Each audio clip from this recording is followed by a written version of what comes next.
Okie dokie. So here we are trying to do a conglomeration of a Shabbos service, Parashah Vayikra, the beginning of a new book. Beginnings are always interesting, aren't they? As well as the Liberation Series, part 3 of 4. So the way that it will work today is we'll start off with the Liberation Series ideas, and then we'll go into the Shabbat service. Okay, let's start straight away. I want to start with a quote. I'm going to quote, there's I think 6 different ideas, actually 7 ideas, one for each day of the week for this week of Shabbat. First one by Rabbi Nachman of Breslov. Now, I was explaining to a student this week. You want to know if someone influences some people in this world.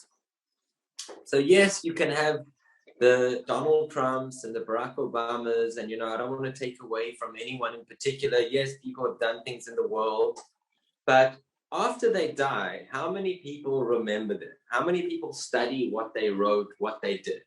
Whereas Rav Nachman of Breslov, he lived under 40 years old in the late 1700s into the early 1800s. And he died and he said, people should visit my grave on Rosh Hashanah. Still today, 200 years later, 50,000 people from around the world visit this man's grave every year. Can you imagine? That's the influence that this person had on multiple generations. What I like about Rav Nachman of Breslov is that whatever all the other rabbis say, he says the polar opposite. 180 degrees normally, he says the exact opposite of what you expect a rabbi to say.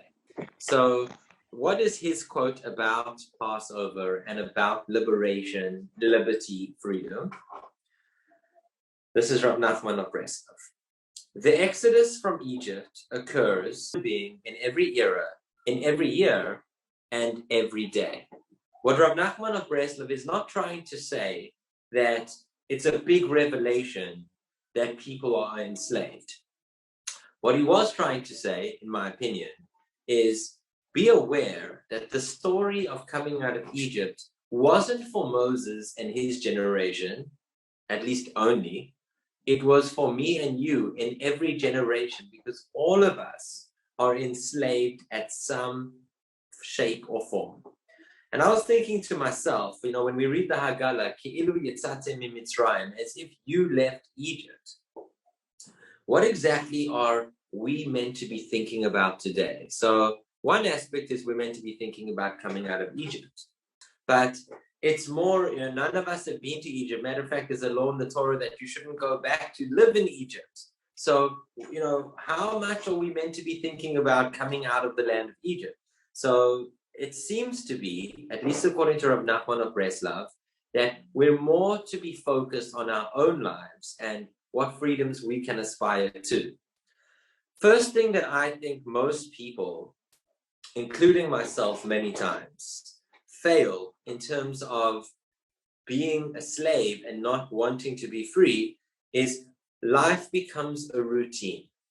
And in life becoming a routine, because routines are not bad things. Routines are actually very, very helpful things most of the time. But when you're doing the routine as a routine, that's when it becomes a problem. When every Passover is just let's make the charoset and let's eat the gefilte fish. Or every Shavuot is let's make the cheesecake, etc., etc. Now, I'm not trying to say those things are bad. We should love the cheesecake on Shavuot, and we should love the matzah balls on Passover. But don't let the routine become a routine, because that's enslavement. To be free means to be free when you're making that charoset, as if it's the first time you're ever going to make your own charoset. When you eat that gefilte fish, whenever, once a year, twice a year, however many times you eat it, it's as if you've been looking forward to it the whole year. That's when you find meaning in your life, when the routine of life doesn't become routine, because routine is not a bad thing to have. It's a good thing to know how many hours you sleep, etc., etc. So that's one way that I thought Rav Nachman was speaking to us of the exodus from Egypt occurs in every era and every year and every day. Don't let your routines become just a routine. Have some excitement for them. Second thing, find personal meaning, not just in getting rid of the routine or making sure there's some extra oomph in the routine, but find personal meaning in that. And it's hard to do that because that involves being honest with yourself.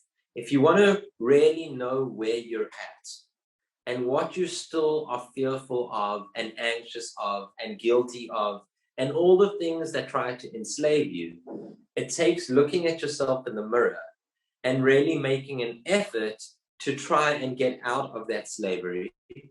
And it's hard to do that. I'm just going to mention one liberating thought, which I know definitely, again, I've had this many times in my life, and I've noticed it in so many people as well. And you'll know exactly what I'm talking about. This is from a very famous marketer, I believe. It's called Seth Godin. He wrote, "Liberate yourself from the need to be right." And it's a hard thing admitting that you're wrong. Not only is it a hard thing admitting that you're wrong, but it's a hard thing capitulating or compromising when you indeed know that you are right. But it's not about being right always. Sometimes it's about just finding an audience that wants to hear you. And if they don't want to hear you, then even if you're right, don't speak. And that can be an enslaving process of always wanting to be right and always needing to be right. And I'm sure that everyone's got a family member or a friend who can never stop the argument. They have to be right. They have to take it to the nth level.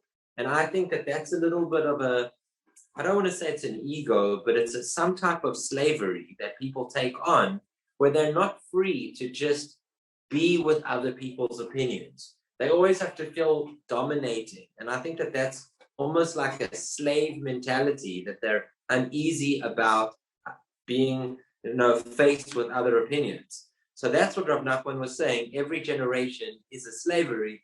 Figure out what is your one. That's the first thought. Number two, freedom from thought.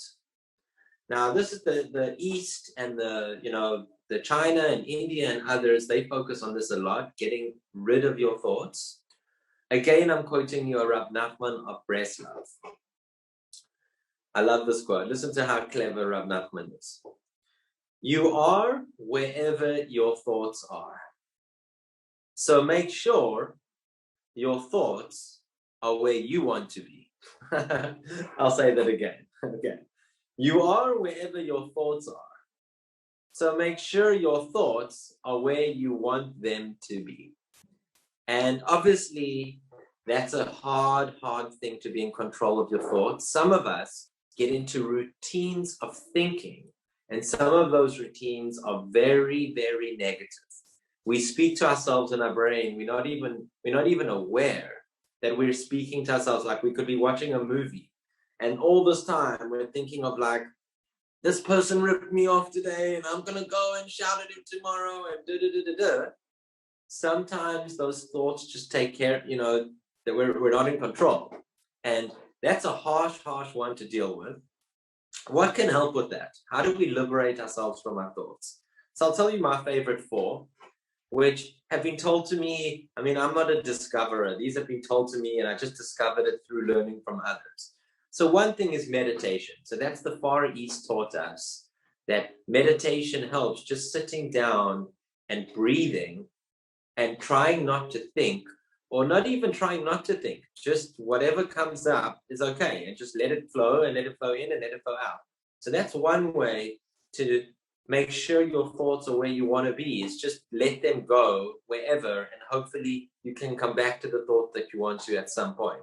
That's more getting rid of thought. But another way is steering thought. And that was more the rabbinic way, at least for the last 1,000 years, which is learn Torah, involve your mind with things that you actually want to be concerned about. And therefore that will become your default setting. So when you're watching that movie and your mind goes somewhere else, at least it's on subject matter that you don't mind it being upon, as opposed to subject matter that you just would prefer not to be thinking about. So that's the second way, is learning Torah. How else can we liberate our thoughts? One thing, the last two, and these ones I've felt personally, is be busy, be productive. A lot of people, they dwell in their misery and depression over, they dwell at home, they don't want to go to work. If they're teenagers, they don't want to go to school. They become very apathetic. And I always tell people in those situations, and again, I've spoken to psychologists about this as well, which is be busy. Regardless of where your mind is at, make sure you're productive. Because if you're not doing that, then your mind goes into super speed and super mode of demolishing yourself. So at least when you're busy and productive, those thoughts might coming back every 20 minutes or an hour or however many times. But at least you have the rest of the 19 minutes before that 20th minute, at least it was involved somewhere else. And this is my favorite one. How else do we make sure that our thoughts are where we want to be? Move your body. Be very physically energized, exercised as much as possible. I always say the quickest way to get out of your head is move your body. And it's hard for a mind to stay awake at nights for hours and hours and hours when its body has literally done as much as it can in a day. And we learn from children about this. I mean, children sleep like angels when they've had lots and lots of exercise. But if they haven't had a lot of exercise, they often have a very hard time falling asleep, and not even that, not a good sleep. So yes, move your body to liberate yourself from your mind. That is what Rabbi Nachman of Breslov said. You are wherever your thoughts are. Make sure your thoughts are where you want to be.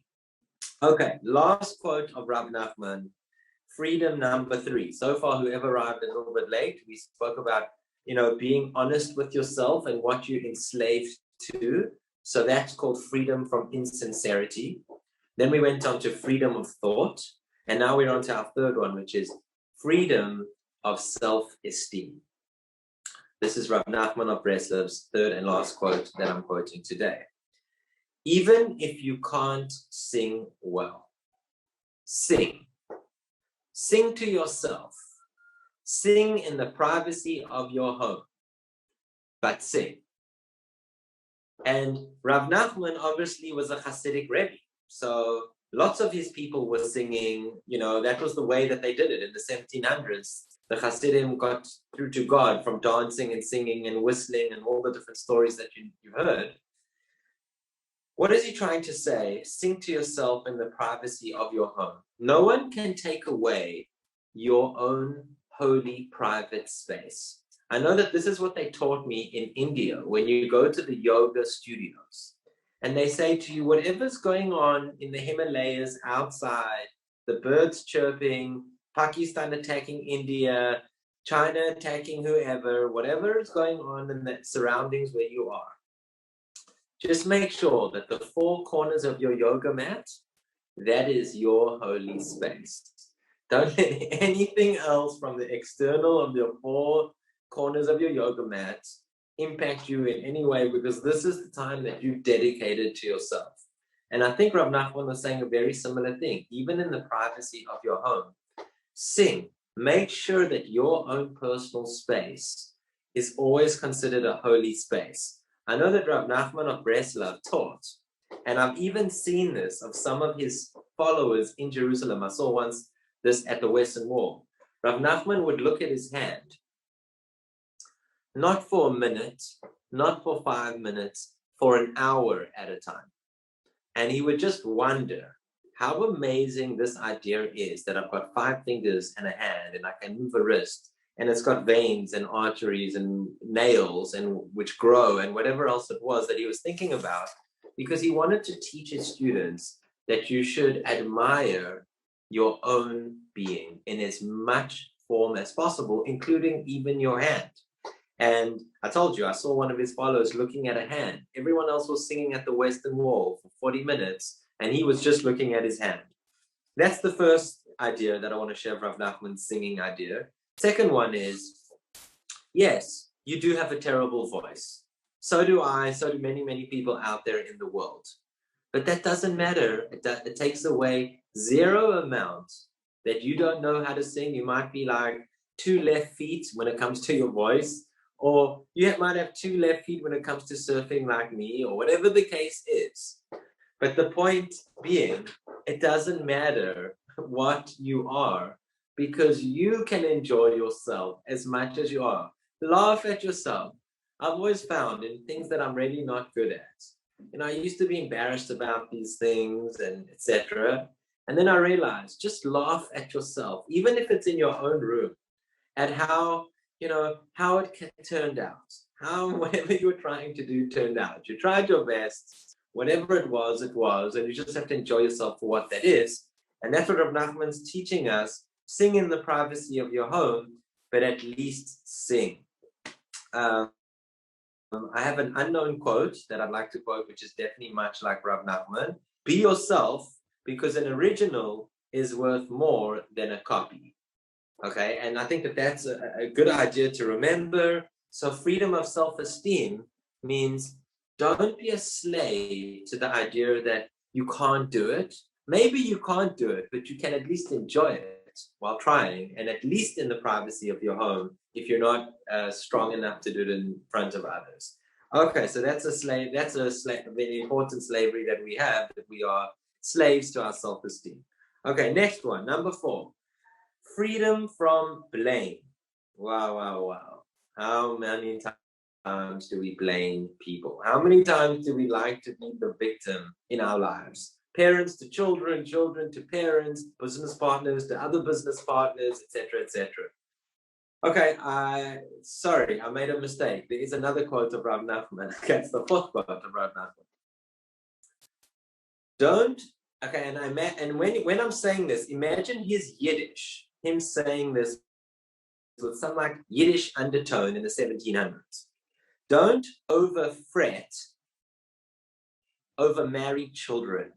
They will take care of themselves. And I don't know how to speak Yiddish exactly. I mean, I understand the bissel, but imagine if you would say that, like some Yiddish idiom. Don't ever fret over your married children. They will take care of themselves. Now, obviously, there was a little bit of humor in that. It could be he could have said it about any children. Don't fret over children. But he's particularly chose like married children because you hope that when the time people are married, they're a little bit responsible and that they can take care of themselves. The idea being, it's not a bad thing to worry about other people and to be concerned, but you can never be concerned enough for some people. And children oftentimes will keep wanting, taking until the very, very end. Why? Because that's what the parents allow them to do from day one. And it's hard to get something out of their routine that they've been used to. I read a newspaper about 2-3 years ago that some 45-year-old man in California was suing his parents who kicked him out the house because he's lived with them until he was 45. And he refused to leave. So they had to sue him. They went to court and a whole thing. I can't exactly remember who won. I think the parents won. But the idea being, some people will abuse the rights that have been given to them, whatever form it is. And one needs to realize that is a type of slavery where you think that you can always help other people's problems. And you don't acknowledge that it's also their problems. It's not your problem. And you become a slave to always worrying about other people. Again, there's a difference between being concerned healthily and properly worrying about others too much. And we all need to be aware of where we are slaves and who our masters are, no matter what age they are. How can you get rid of that? Well, obviously, you need to put some types of limits so that people don't abuse you, and rather spend less time, but empower them to be, more responsible than spending more time and letting them be more of a victim. And here's a quote about that. Set boundaries. Drama may knock, but you don't have to open the door. And that's from some woman's magazine in the 1970s. I just thought it was some random thing, but it's quite cute. Drama may knock, but you don't have to open the door. I wouldn't say drama may knock. Drama will always knock. There will always be drama in every relationship at some point. And one just has to decide at that point, how much are you invested and how much are you helping the situation by helping and how much are you not helping the situation by helping. And that's a balance that we all have to do. Okay, that's number 4. Number 5, how am I doing on time? Okay, we can still finish all 7. Freedom from wishful thinking. Well, wishful thinking is a good thing. You know, it's good to be positive. It's good to be ambitious. But one needs to be realistic as well. Said by the famous and very intuitive Rabbi Abraham Joshua Heschel. Michelle, if you're still there, I know that you like his quotes a lot. I prayed for freedom for 20 years, but received no answer until I prayed with my legs. So clever. I'll say it again. I prayed for freedom for 20 years, but received no answer until I prayed with my legs. What does that mean? Well, I think what he was trying to say is don't blame God. Yes, he wasn't trying to say you shouldn't pray. Actually, Rabbi Heschel's very much into prayer completely. But I think what he's trying to say is don't blame God for all your problems, because only blame yourself for your problems. And yes, some problems are not our choices. Yeah, some of us are born with deformities.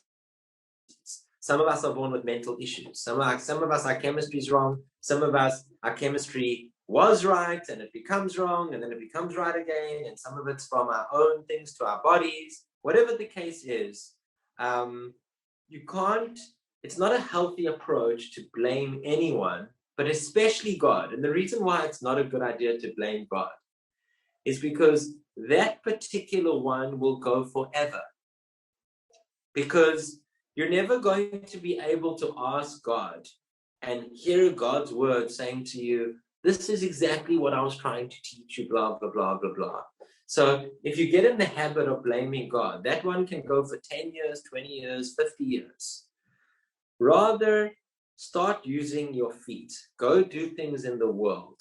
Go find your spark. Go see what are you doing wrong that's making you unhappy. And maybe God will send you the answers once you start that process. God is just waiting for you to do the door, to open the door for you, but you have to do that first effort.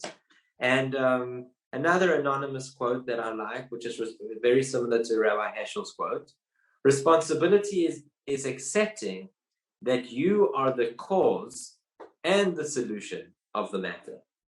It's not enough to think that you're the cause, but you also have to acknowledge that you are the solution.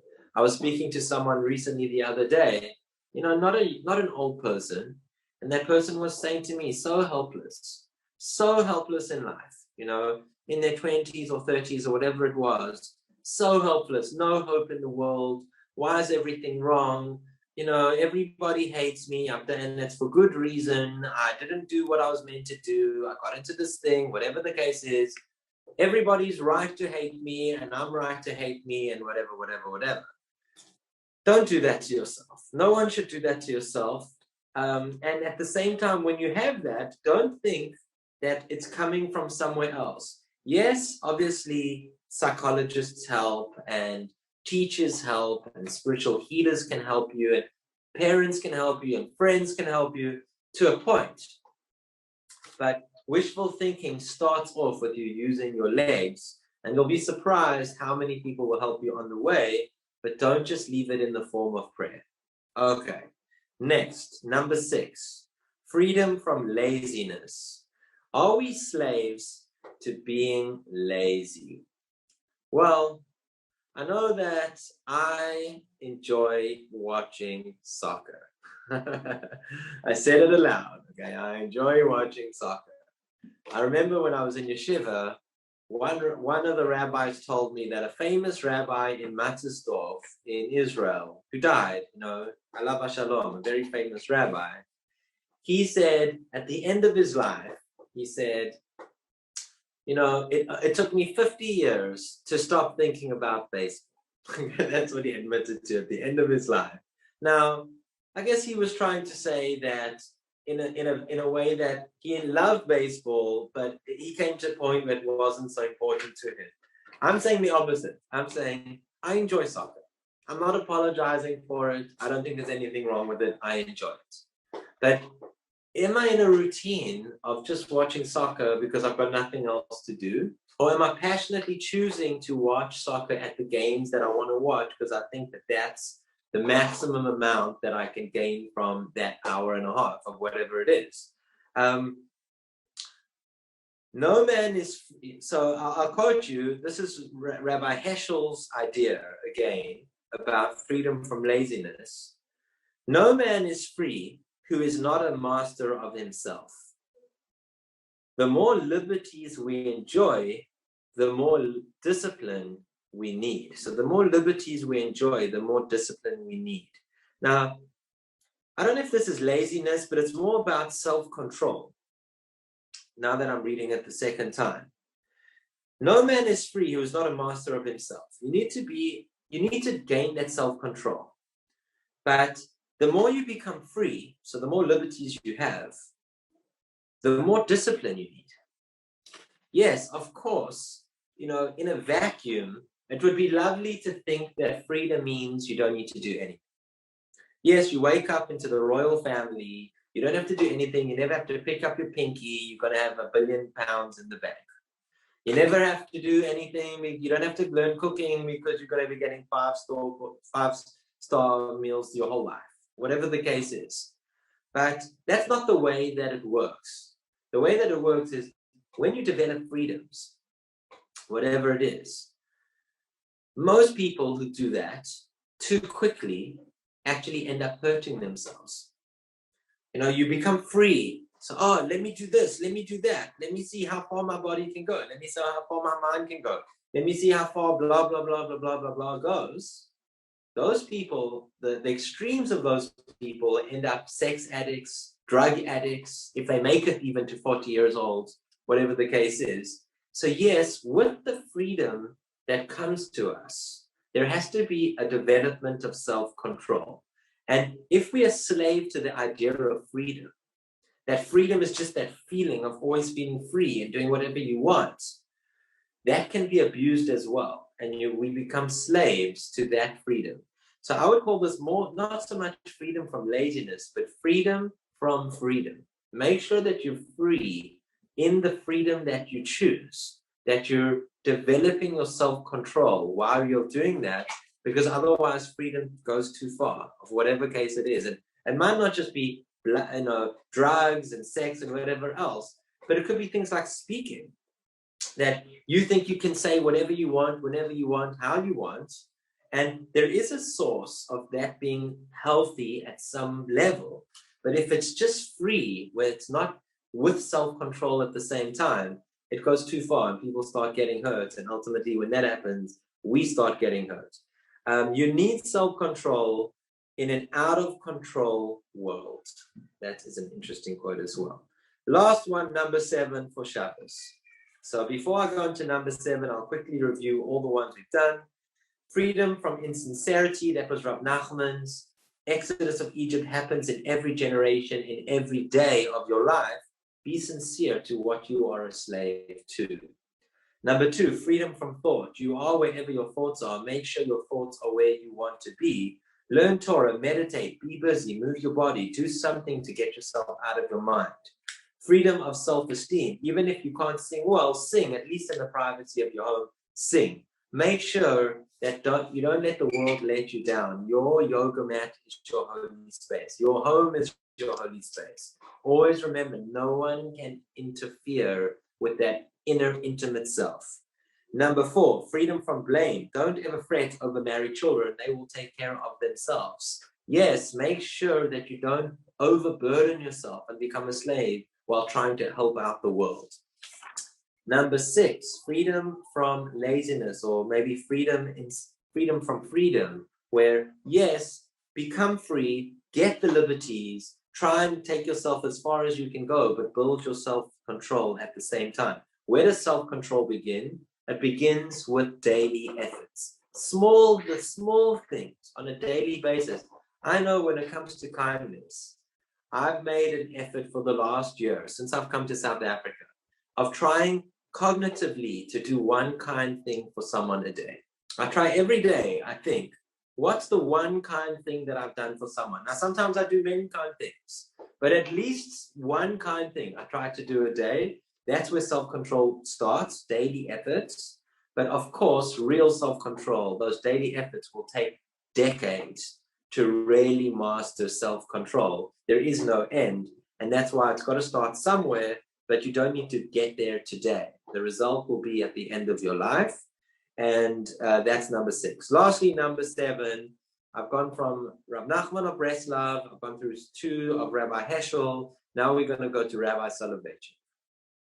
This is freedom from holding stress inside. So we're trying to liberate ourselves from the stress we hold.